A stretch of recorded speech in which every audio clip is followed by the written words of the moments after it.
Oh my God. Look what you made me do.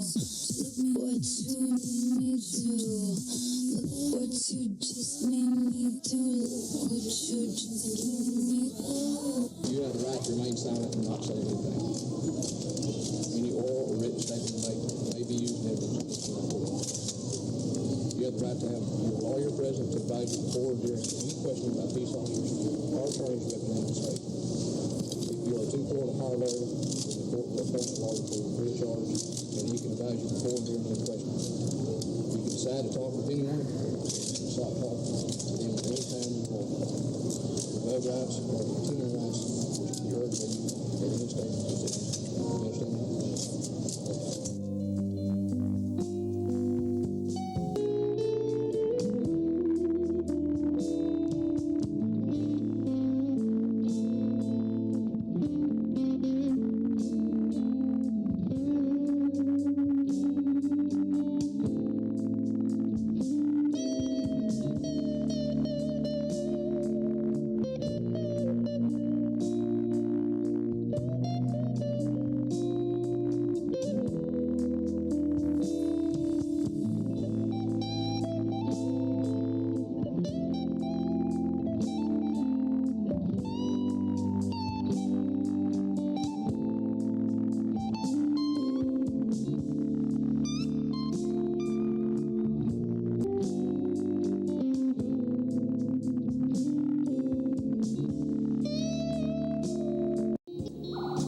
The city of Wiley was a small, quiet Collin County town that was hardly heard of until this summer. On June 13th, someone walked into this home and attacked 5th grade teacher Betty Gore with an axe.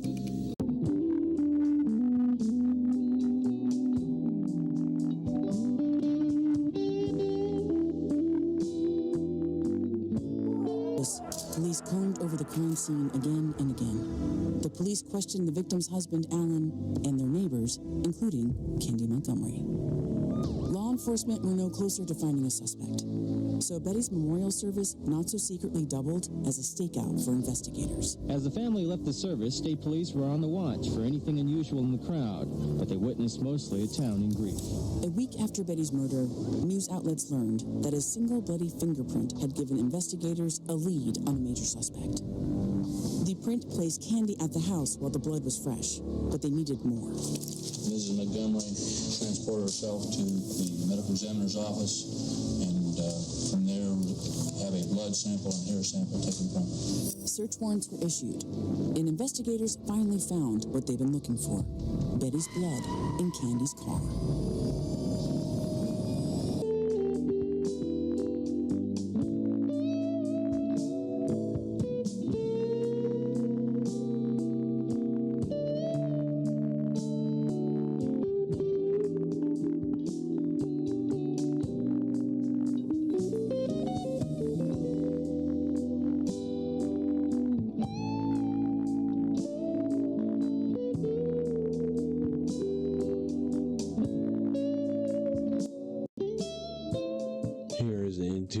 diagram of 410 Dogwood Avenue in Wiley, Texas, where the axe murder of Betty Gore occurred. She was struck 41 times with an axe. Some of them were in the lower part of her body. Most of them were in her head. Candy Montgomery came over about 10 a.m.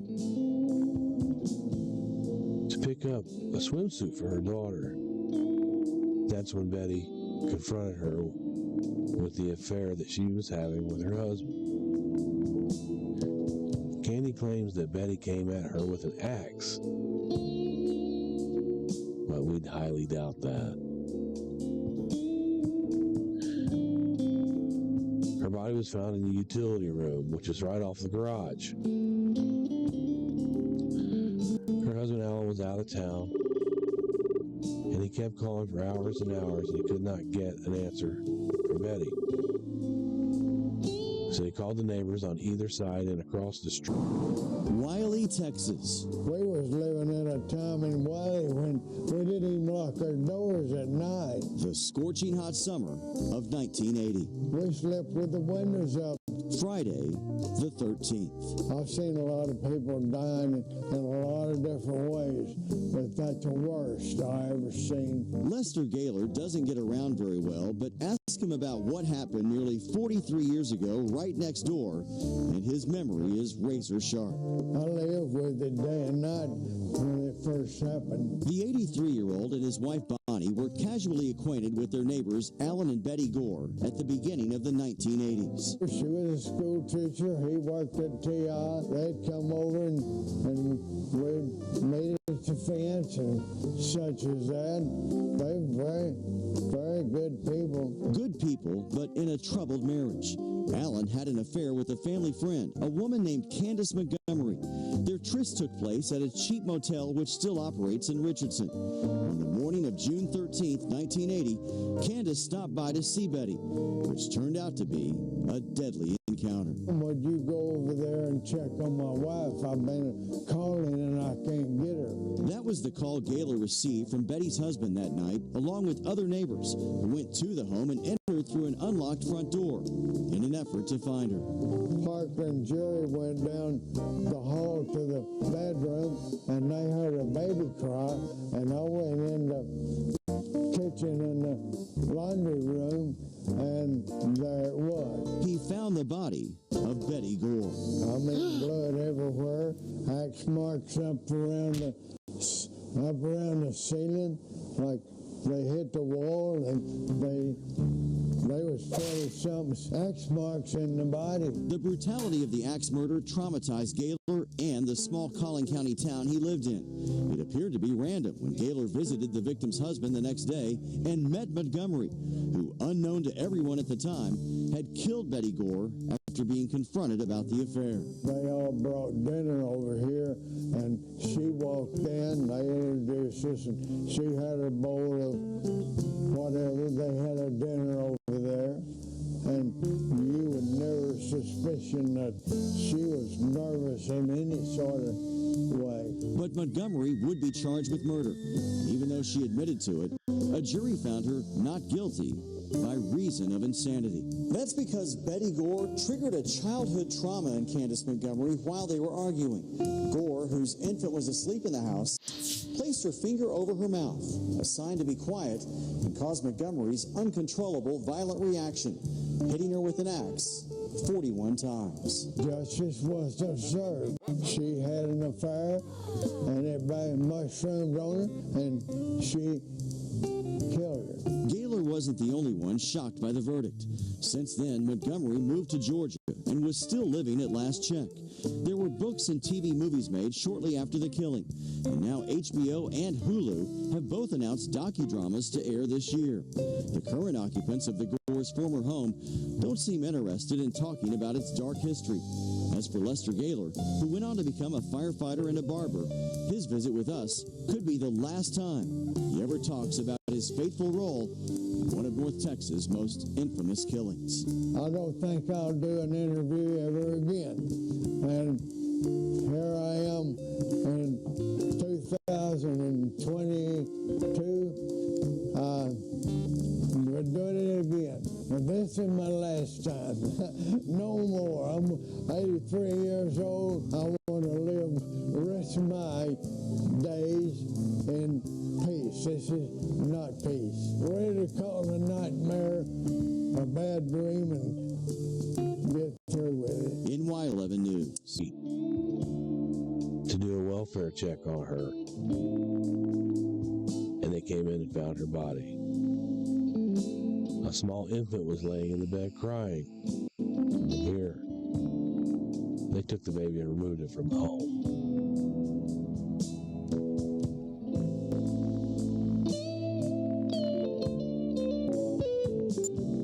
She had been struck savagely at least 15 times. Her husband, Tom, was out of town at the time. For the next 2 weeks, the town buzzed with speculation that the police had a prime suspect. Finally, in late June, Candace Montgomery, a close friend of Betty Gore, turned herself into police. Mrs. Montgomery's attorneys boasted that the state's case against her was weak. Judge Thomas Ryan ordered that blood and hair samples be taken from the accused to be compared with evidence from the crime scene. On August 27th, Candace Montgomery came to court wearing the same odd smile she had worn since her arrest. It was ruled that the case would be heard in Collin County despite pretrial publicity. Because it has more room, the old Collin County courthouse will be used instead of the new one.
The swollen interest in this case. Noah Nelson, Channel 5 Action News.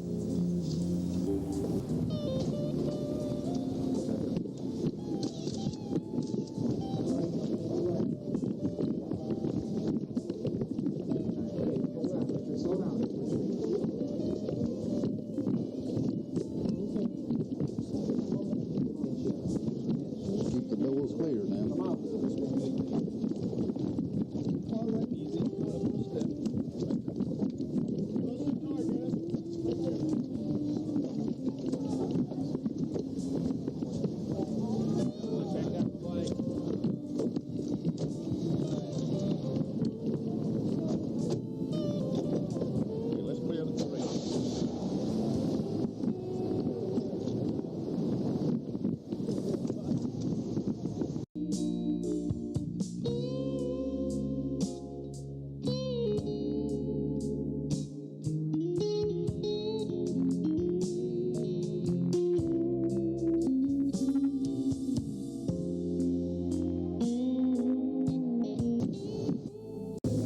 Ryan had no comment on his actions today as he left the courthouse. He put the brakes on the proceedings, more than likely swayed by a psychiatrist's testimony. Dr. Maurice Green said Montgomery had no intent to kill Betty Gore, but was suffering from disassociated reaction. That is, Montgomery's behavior was completely removed from her real personality. It's like she is not really involved in her actions, Green said. He also added some of the effects may still be lingering. Under Under the law, Montgomery may only be found incompetent if she is unable to communicate with her lawyers or if she is unable to understand the charges against her. In another stunning development, Montgomery's lawyer, Don Crowder, was taken to jail for contempt of court. Crowder got in a shouting match with Judge Ryan, accusing him of being biased. Crowder was released this evening, ready for his next task. The hearing will take place Monday in Judge Ryan's chambers. Two psychiatrists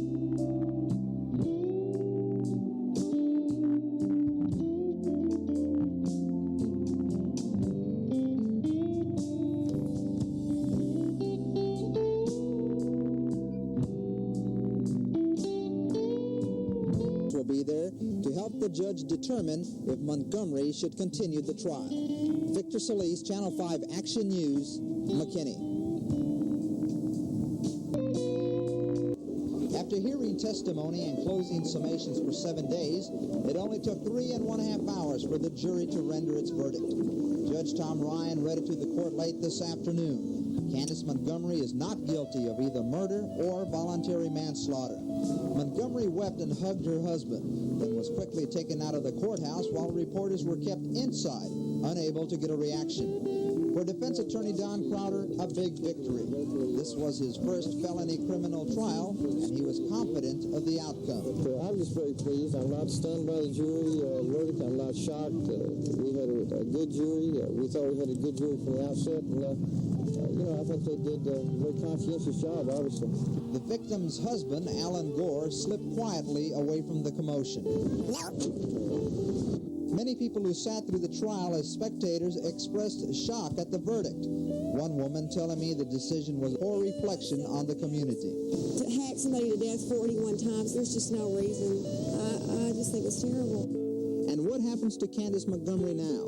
In all likelihood, she and her family will start a new life elsewhere. They will leave their home in Wiley. Her husband has already accepted a new job in Georgia. Victor Solis, Channel 5 Action News, McKinney.